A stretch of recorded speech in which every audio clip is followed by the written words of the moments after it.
All right, so we've got our next talk, Scott Taylor. Scott is a senior manager of cybersecurity for MNP Digital, one of our sponsors today, but not a sponsored talk. It's a personal talk. He leads offensive, industrial, risk, and audit engagements across Canada. With over 15 years of experience in IT and cybersecurity, Scott holds the CISSP, OSCP, the shield, the sword, CISA, PCI, QSA certifications, and has graduated from SAIT and York University. So with his talk entitled Chaining Hacking Techniques Together, please welcome to the BSides stage, Scott Taylor. Thank you, everyone. Welcome to Nate. Welcome to BSides 2022. At least I think it's 2022. I don't know if I got my time machine here, but anyway, my talk today is called Chaining Hacking Techniques Together, and as it was introduced, it is a fairly technical talk. But I do think anyone can get something out of this. So as my introduction, I am Scott Taylor. I'm a senior manager for MNP. My Twitter handle is shootforroot, and please find me on LinkedIn. I always love networking with everyone in this industry. So we're going to start with the obligatory, don't do bad things. I'm going to show you some in-depth hacking techniques today. So a lot of stuff that you're not supposed to do. So don't do this if you don't have permission to, and certainly don't say Scott showed me how. So a little hacking 101, like our friend Juggernaut here. We need an attack vector to breach the perimeter. So how do we do that? If you follow the MITRE attack framework, there's generally 9 accepted ways of getting that initial access. There's a few more if you include the ICS one. So if we briefly want to go by these, so drive-by compromise, that's not driving your car by, that's a website that you go by. External remote services, if you opened up RDP to the world, that's on you. Phishing, that's always going to be the most common way to breach a perimeter, get in a network. Exploit public-facing applications, that's your OWASP stuff, your OWASP Top 10 web application things. Hardware additions, someone breaks into your business, they stick in a Raspberry Pi, that gives them a connection. Valid accounts, someone, maybe a malicious insider has an account, they get in that way. Removable media, that's a USB stick. It's got some malware in it. That's no good. Supply chain, you get a computer from China. They've put a chip in. That's malicious. That's no good either. Trusted relationship, that's your third-party service providers. They get popped. You could get popped. Now, the closest one to the one I'm going to show you comes in wireless compromise. Now, it's not truly wireless. The spirit of that one is more Wi-Fi. What I'm going to show you falls a little bit outside of that. But the point and the takeaway on this is the MITRE attack framework is a comprehensive framework. It's not necessarily an exhaustive one. There's a few other ways you can get in. So, we're enter mouse jacking. This is my all-time most favorite vulnerability of all time. It's now 6 years old, and I still see it a lot today. This was discovered by Mark Newland and Bastille Research in 2016. They debuted it at DEF CON 24. This affects all wireless keyboards, and we're talking the 2.4 gigahertz variety, not Bluetooth. All major vendors are affected. Logitech, Dell, Microsoft, literally all of them. What it does is it sends intercepts and then sends unencrypted keystrokes into the keyboard. It's going to be the same as if you're just typing right on the keyboard. So unencrypted is bad. You can inject keystrokes into these vulnerable keyboards up to 100 meters away. So just to put that in perspective, that's about a football field. There's a lot of stuff within a football field radius here. And as I pointed out, it's very much still a problem today. We see this on a lot of engagements we do. So have you patched your keyboards? We're talking a little dongle that you put in. Anybody? Do you guys patch your keyboards?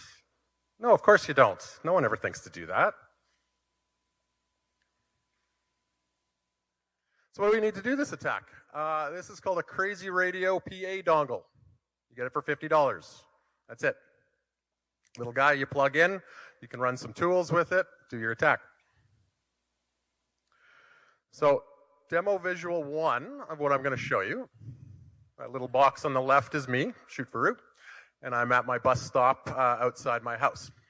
The little box on the right, that's symbolic of either, in this case, my house, or it could be your corporate network. It could be really anything. Now, that little firewall there is irrelevant because we're going to go right around it. So the first step is we're going to probe, and we're going to see if that keyboard is vulnerable. It's going to come back and it says, yes, it is. And then we're going to inject the keystrokes. And in the first demo, we're going to pop Notepad and put a little message on the screen. So tools and prep work. The little tool we're going to use inside Kali is called Jacket. And this was written by fellows named Fiction and Infini. And what it does when you run it, that's what we're doing to probe to see if the keyboard is vulnerable. If it is, it's going to come back. It's going to give you an address, and it's going to allow you to inject those keystrokes. To do that, is there anybody familiar with Ducky Script? So if you have a rubber ducky, it's the exact same language that's used for those. So we're going to utilize the Jacket tool, and we're going to write a little Ducky script for it.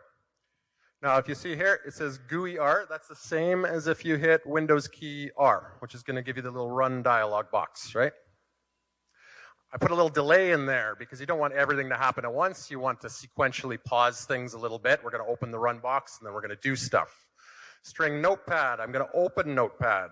Another little delay, and then put in the string, follow the White Rabbit Neo, or at least follow Shoot for Root on Twitter. Okay, so if we follow along on the demo here, you're going to see a couple screens. Let me just pause here. The screen on the left is my attacking laptop. The screen on the right I am blind to. That is my desktop inside my house. The bottom here is footage from my Ring camera outside of my house. You can pardon my my shoveling job there is a little icy. So we start the scan from the Jacket tool. I have my vulnerable keyboard plugged in inside the house as I'm walking to the bus stop. Now this scan can take anywhere from about 30 seconds to about 5 minutes. I've found no real rhyme or reason why sometimes it takes longer than another. We'll wait a few seconds. There it is. It's detected the vulnerable keyboard. And then I'm going to inject that Ducky script attack. And right as I do that, pops Notepad, follow the White Rabbit Neo, or at least follow Shoot for Root on Twitter. So it's very important to understand I am not connected to Wi-Fi in any way, shape, or form. So I am outside the house, but I'm within that 100 meters. So this is going to work if you're outside someone's house, if you're in an apartment complex, if you're outside the White House, if you are in a corporate building, you're going to pick up every single vulnerable keyboard top to bottom. Now, the one caveat I should point out is when they pop up here, there's no identifying markers other than the type. So I can't actually tell that this is your keyboard of your business. When we do this on pen tests, I usually won't take it past the scan stage because I can't guarantee these are yours. They could be the building or the office below. It could be the office above. I can say within some certainty it's probably yours, but I can't guarantee it. Okay, so let's take this one step further. What are we going to do next? We're going to start thinking about how we can chain other attacks together with it. So for you on the offensive side of cyber, it's the basics reverse shell. That's what we want to do next. These are connections that initiate on the target and connect back to the hacker on a listening port, okay? And the reason we do that is because firewalls are going to allow a lot more outbound traffic than they are inbound.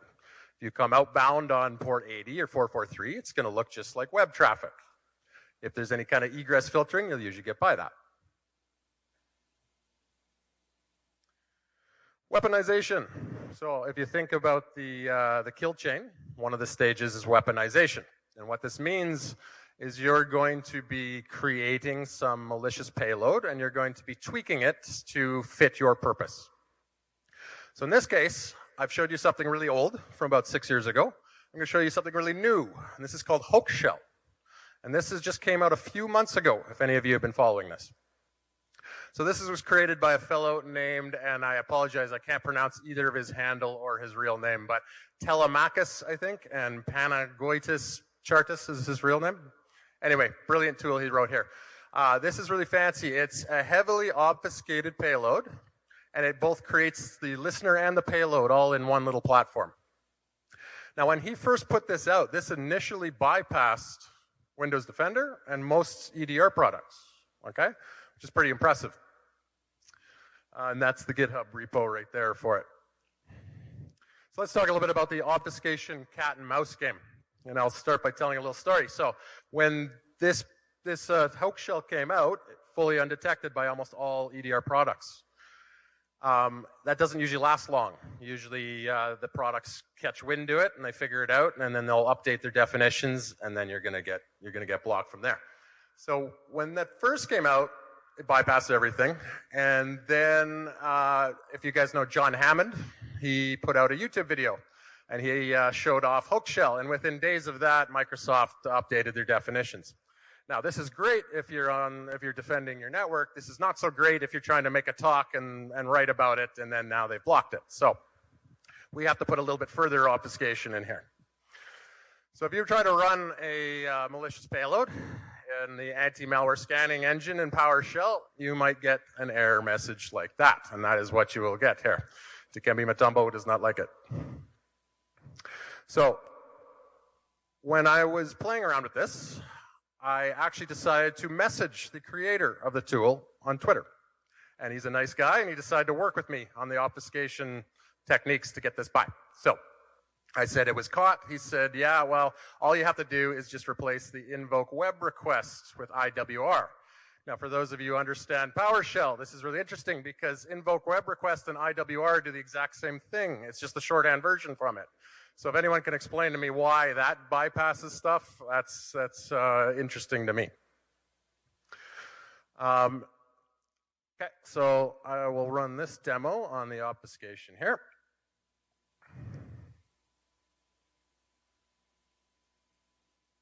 Step one, we run Hoax Shell. This is the base64 encoded payload. We want to actually see what's inside of here, so we can just type raw payload. This is the raw payload. Now you can see some of the variables and stuff. Those are randomly generated that he's done in this payload. So he's already done layers of obfuscation on here to bypass these products. A lot of these strings and stuff are turned into variables and shuffled around and all kinds of stuff. So if we pop this into PowerShell, get blocked. Dikembe Mutombo doesn't like it. So, as you can see, we have all the real-time protection, all the stuff, all the AMSI engine. It's going to pick it up. It's going to block it. So we just need to tweak it a little bit. Maybe we can get it by.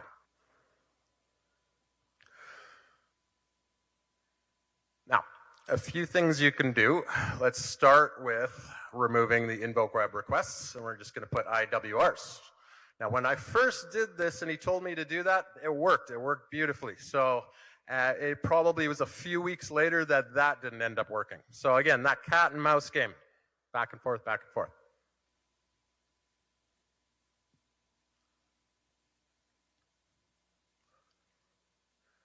Replace the IWRs, we pop it, and no good.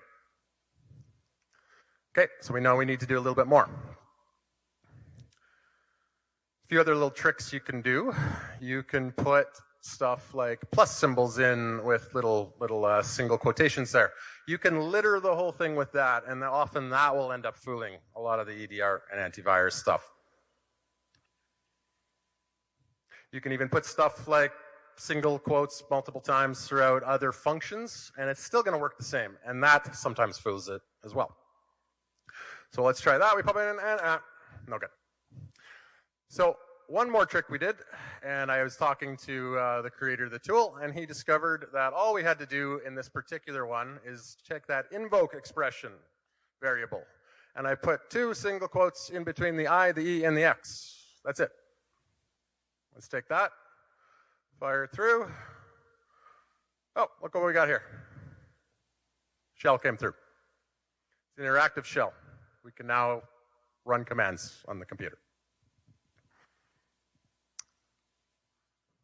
Okay? So now we've done the weaponization stage. We want to chain that together. So I'm going to walk you through the finale here. So we still have me at the bus stop over here. We got my house right there. The only other component we're going to need here is I need a little bit of C2 infrastructure. And the reason for that is, again, I'm not on Wi-Fi. I can't just dial a connection back to myself. It's got to go somewhere. So we're going to send this out to an AWS server. And I'm going to tether my iPhone at the bus stop and connect to that. So I'm going to force the traffic here and then connect to it. Now, a real-life attacker, are you going to use AWS? Probably not. You got to give your credit card. That's no good. You're probably going to spin up anonymous VPS, pay with crypto, something like that. But that's a little overkill for this demo. So again, the walkthrough. We're going to probe. We're going to see if the keyboard is vulnerable. It's going to come back. It's going to say yes. We're going to inject the keystrokes with our new reverse shell payload. We're going to force PowerShell to talk home and pull the hoax shell payload. It's going to come back. And now we've infected the computer, essentially, and we're going to force that command shell connection back to us. Okay?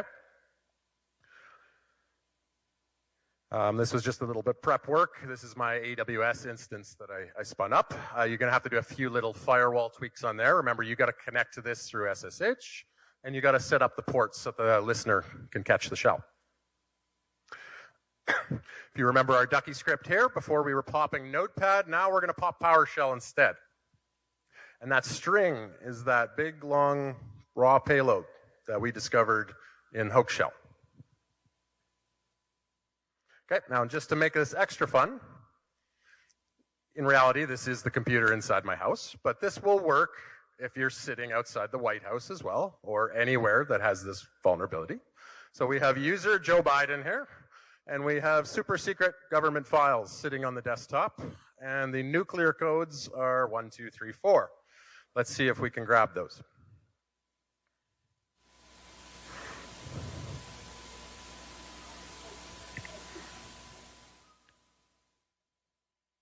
Now, I'm still sitting at the bus stop, but I didn't put the ring footage on here. So first step, let's check. I'm tethered to my iPhone. I am not connected to any Wi-Fi. I'm going to SSH into my Kali box in AWS.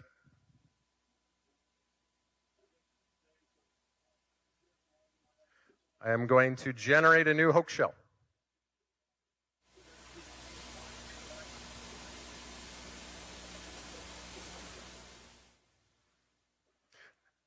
Notice the IP address of that. That's up in the cloud. We're going to have a look at our raw payload because we're going to have to obfuscate it a little bit.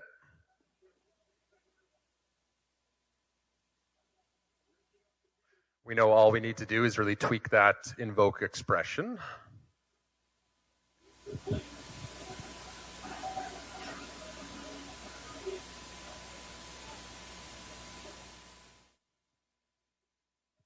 Now keep in mind at the top I got 2 tabs open. Remember, one tab is up in AWS in the cloud, the other tab is local to my laptop that I'm running the attack from. So we go in here, we're going to have to edit our string that we just created with our new payload.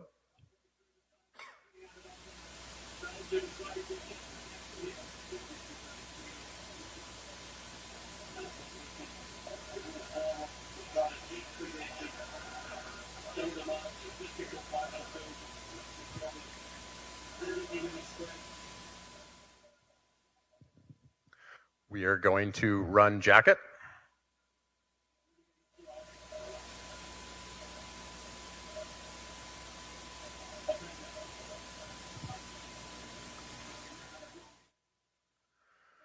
We're going to detect the vulnerable keyboard. We're going to send the attack and watch carefully. Now we pop PowerShell. And that big long string from hoax shell gets inputted in there. Now, could you do that quietly so it doesn't show up? Maybe. But for the purpose of this demo, that's what's going to show up on the screen. And then when that hits, what do we got? We got user Joe Biden. We have popped the shell. Let's have a look at the desktop. And what do we have? Super secret government files. Let's have a look. And the nuclear launch codes, 1, 2, 3, 4. Now again, remember, we're not connected to Wi-Fi. We are sitting at the bus stop within 100 meters of the house. There's no network connection of any kind other than tethering through the iPhone up until the AWS infrastructure. So all we've done is force the computer inside to talk to the cloud, and that gave us an interactive connection with it. Also remember, you got one shot at this. If you have one typo or anything, it's not going to work. So you're blind. You can't see anything. So keep that in mind. So let's talk about risk for a little bit and put this in a real life scenario. So we got our little impact probability matrix. So what are the odds of somebody actually having the skills to do this and having the equipment and actually targeting you to do it? I'd say probably pretty rare. So it's low. Now, the impact, though, I mean, if you did something like this, it could be very extreme. So that gets us kind of that medium risk, something to think about. So final takeaway is, I mean, you're going to have to think about all devices on your network. There's all kinds of stuff. Just because it doesn't have an IP address doesn't mean it's something you shouldn't think about.